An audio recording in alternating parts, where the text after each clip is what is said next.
Hey, what's going on, people? Sorry, I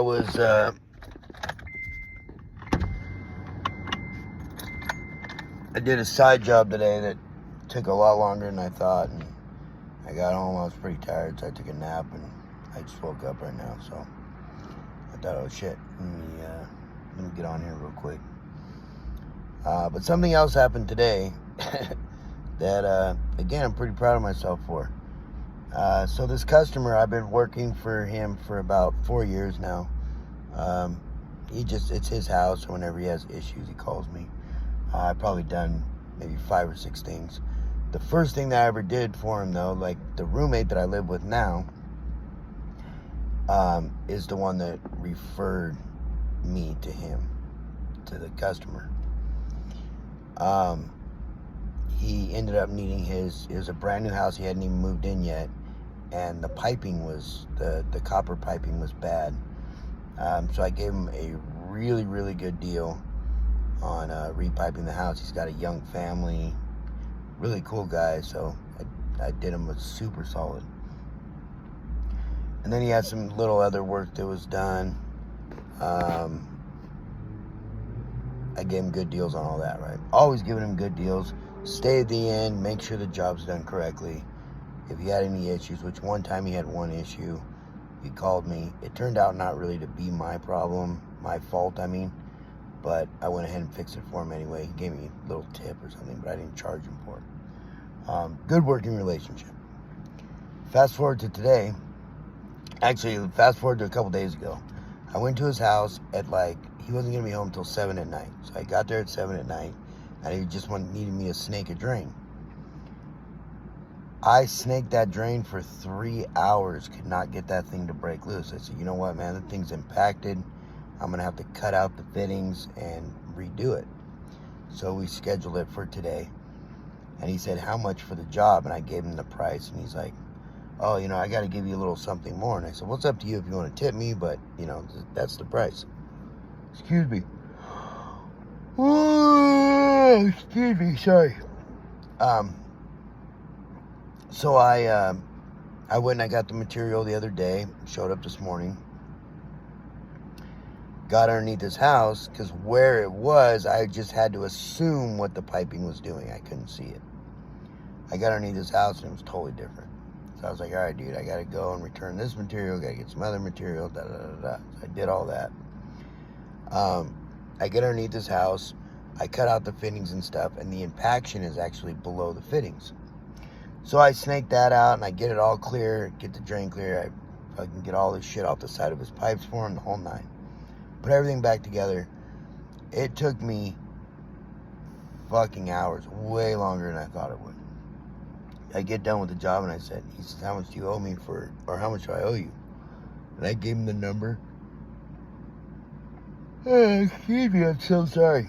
And he says, no, I got to give you, I'm going to give you $100 more. I said, okay, cool, man, thank you. So he was going to Zelle me the money, and I got down there by 3:30 something. It was 6 o'clock, or 5 o'clock, and he still hadn't done it. And he's like, oh, I'll do it in a minute. Okay. So finally at about 6 o'clock, the Zelle came through, and it was for $100. And he actually owed me, at the end of it all, he owed me $300. He sent me $100. Send me $100. So I texted him. I said, hey, man, why'd you only send me $100? No response. So I waited about 20 minutes. So I texted him, hey, did you get my text? No response. So I waited 10 more minutes, and I called him. He answered. I said, hey, man, what's going on, dude? Blah, blah, blah, blah. And I said, you could forego the tip then. You said you're going to tip me $100 or whatever, but then you owe me another $100. He's like, okay, man, I'll do it in a couple minutes. Okay, this is at 6:30. So at 7:30, I texted him, hey, man, did you forget about me? No response. 8:30, I texted him, hey, bro, what's going on, man? No response. So finally at 9:30, I texted him, listen, man, I work really hard for you and your family. I don't appreciate that you're having me send this text right now. But I don't feel like I have a choice. I thought we had a very good working relationship, but I'm a person that sticks to my word. And I expect my customers, I said, I don't expect a lot. I don't charge a lot. I give you an amazing deal. I expect you to hold your word. You said a couple of minutes. If you would have told me tomorrow, I would have assumed it to be tomorrow, and you wouldn't be getting this text right now. I wouldn't have to text it right now. I wouldn't be looking at my account to see if you've done it or not. Please stick to your word. This is what you said you'd do. Within 3 minutes of me doing that, the money came through. I get the text that the money's through, and then I get a text from him. Hey man, I apologize, I got sidetracked. It won't happen again. So I texted him back, no worries. Appreciate you sending me the money. I do enjoy working for you and your family, so, no hard feelings. If you ever have any issues again, please call me. And, leave it at that, right? Okay, so you forgot. But I'm thinking in my head, this whole time, for, 3 hours, basically. I'm like, dude, how fucking inconsiderate can you be, man? I give him, so my rate per hour, Southern California, cost of living's higher, people get paid more, whatever, so around the country, around the world, whatever. I charge probably about $70 to $80 an hour. I very rarely charge that much. If it's an emergency call, I charge $120 an hour. I don't give a shit who you are. You could call me anytime, day or night, 7 days a week. If I'm in fucking Vegas and it's emergency, I'll drive back for $120 an hour. If I have to drive from somewhere far, you don't have to pay for me to drive there, but it's going to be a 3-hour minimum. That's just the way I do it.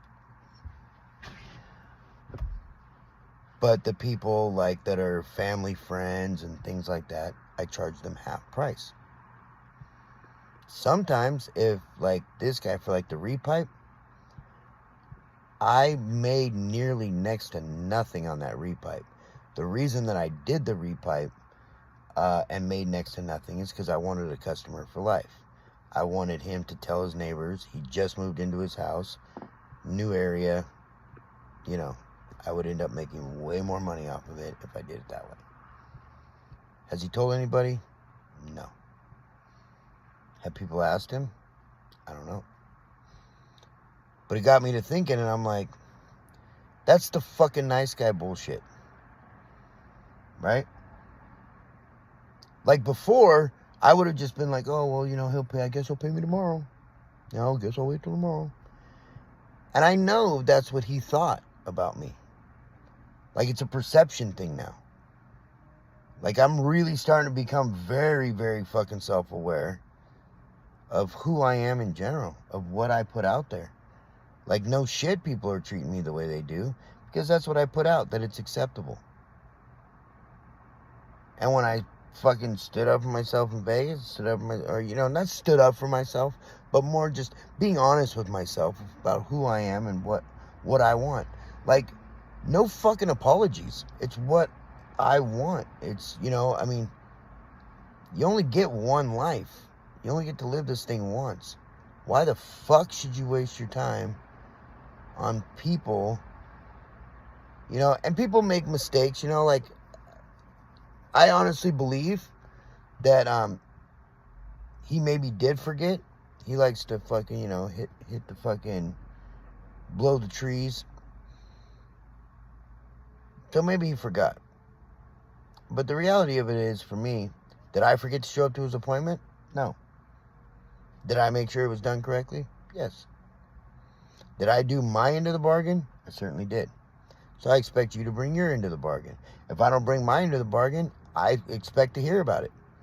I stress on it. I dwell on it. I fucking live with it if I don't hold up to my end of the bargain. I expect the same from you. If you don't give me the same, I don't want to deal with you. It's just that simple. I don't care if my circle of customers, friends, acquaintances is fucking zero. I don't care.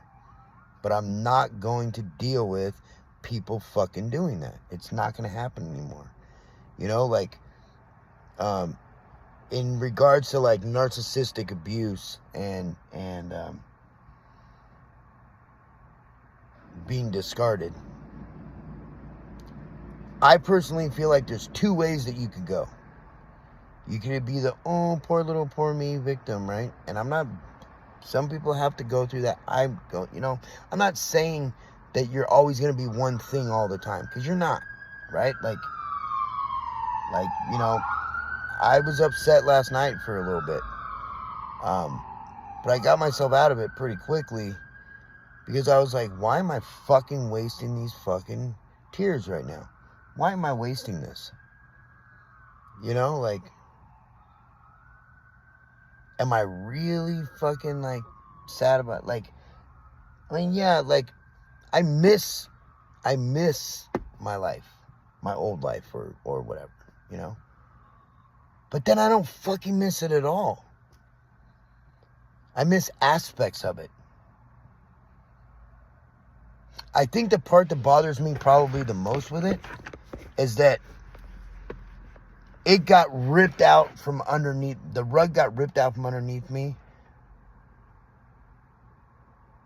when I wasn't ready for the rug to be ripped out, when the rug shouldn't have been ripped out, and it's the audacity of having that rug ripped out from underneath me after everything I've done. Like, that's what I deserve. That's what I get. That's what you give me for everything I invested. Like, it made me so sad for like the first 2 weeks. Like, before I posted the first video, I was a fucking mess.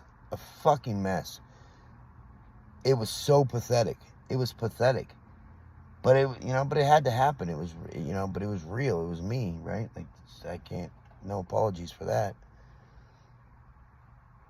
But now I'm just so fucking like fucking angry. I'm angry. But I'm not angry. Maybe it's not the right wording. Like,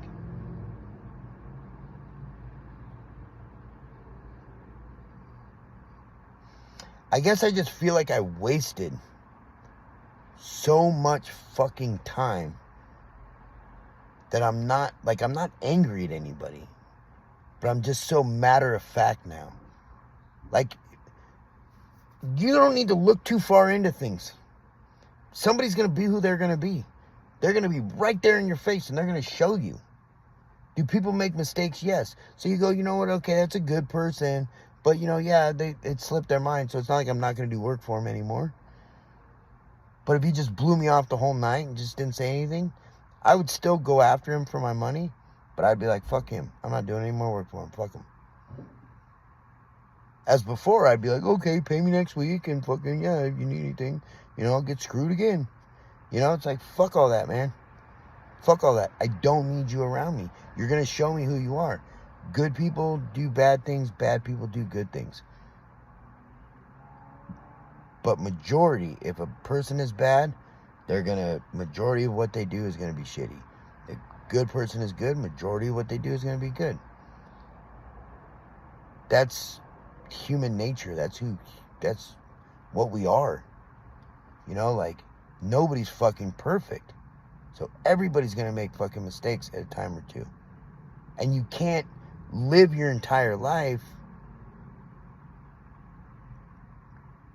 letting bad people do an occasional good thing to you. No. If it's bad across the board and they throw in a good thing here or there, they're still a piece of shit. And if they're a good person and they do a bad thing here and there, they're still a good person. You don't condemn them for what that bad person did to you, but you also don't let the bad person get away with shit because they did a good thing. Well, fuck, I'm sure the devil probably did a good thing a time or two. I don't know, but, right? Like, fuck that. Like,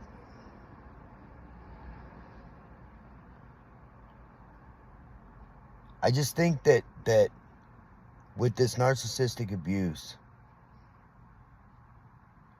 you could either let it eat you or you could let it teach you. What are you going to do? It's your choice. You get the ability to choose. And the problem with a lot of times with people that are narcissistic abuse survivors, me included, we're not very good decision makers. That's how I feel about it. We're very flip-floppy. We go with the flow a lot. Doesn't make us bad people. It's just kind of inherently what I've seen, who we are. We just kind of, we don't have our own agency, right? Like we don't, you know, it's the people pleaser thing, but it's kind of like on a different level. It's the people pleaser to the point where you don't have any identity if you're not pleasing. Oh, fuck that. Recreate your identity. Do your identity. Like, you know, I've been watching this guy on YouTube. He's a Shaolin, like Zen master or whatever. His teaching, I forget his name. I'll get his name and I'll tell you tomorrow. But I've been listening to what he said, and I've listened to him before, but not really listened, I think. The other one that I've been into is obviously, not obviously, but David Goggins. That guy's a fucking beast, right? He's a beast. And you know what? The one thing that I've gotten from both of them is you have to live internally. You have to live internally for your external world to be good, if that makes any sense. It didn't to me before, but now I feel like it does. Like, it's you against you, basically. It's what are you going to do with you? Because there's going to be people that will come along and try to use you, but if you are inside you and you know who you are, you're not going to let it happen.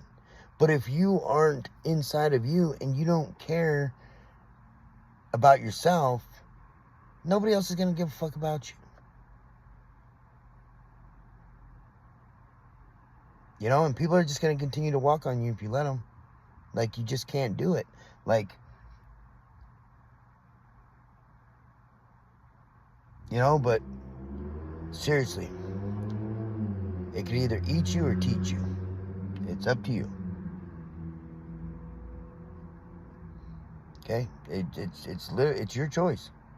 It's my choice. It's individually, it's your choice. You could learn and you could do that, as a lot of people in the fucking psychological world, I guess you call it. We're going to do the deep dive, right? You got to do the internal deep dive. You got to deal with demons that you don't want to deal with in your own life, with your own self. You got to face those, because you're going to get fucking sucked back in if you don't. Like, I don't want to get sucked back in. Like, I've been sucked in. Like, I started realizing how many times I've been sucked in. It wasn't just this fucking last one. I think it was the one before that was one. If not, she's scaled high on the spectrum. My mom, co-workers, bosses, like, you fucking name it, friends. Like, so many people, I go, fuck, man. Once I start looking at it, I go, these motherfuckers are everywhere, you know? But I'm not paranoid. Like, I'm not, like, tripping. Like, I'm not, like, everyone's a fucking narcissist. Like, it's not like that. But, and everybody has baggage, you know? Everybody has issues. Like, that's what being a friend is being able to help them work through their issues and being there for them when they work through their issues. And not being an issue on top of it, but not allowing their issues to be your issues. You got to keep them at bay because you got your own issues, right? But you got to deal with your own. You got to face your demons. You got to look inside yourself. And you got to see, what the fuck am I doing wrong? Like, don't just accept the fact that you're a victim. Like, yes, you're a victim. But why are you a victim? What did you do? You know, like, you got to face that. Or it's going to fucking repeat itself. I mean, I guarantee you, 90% of the people that fucking watch this video, you could think of somebody else besides the narc that discarded you, that there was a fucking narcissist that you dealt with, that you put up with for a long period of time, probably. And they treated you like shit, too. Just like they all treated me like shit, you know? Anyways. I was pretty proud of myself for what I did again today. I feel like it's a new me, like a new lifestyle change for me. I'm feeling good about it. Like, man, I watched day one video and I watched today. I look different. I feel different. Sound different. Much more upbeat. Like, I mean, I have my moments during the day. During the day, I have my moments. You know, every day so far, I've had a moment where I'm just like, "What the fuck, man?" Like, I start getting upset, you know, and like, just like right now, just me talking about getting upset. Like, I'm starting to like feel it, you know. But it's a mindset, you know. You could let it eat you, and let it teach you. Okay. I appreciate each and every one of you. Have a good night. Have a great day wherever you're at. And we'll talk to you tomorrow.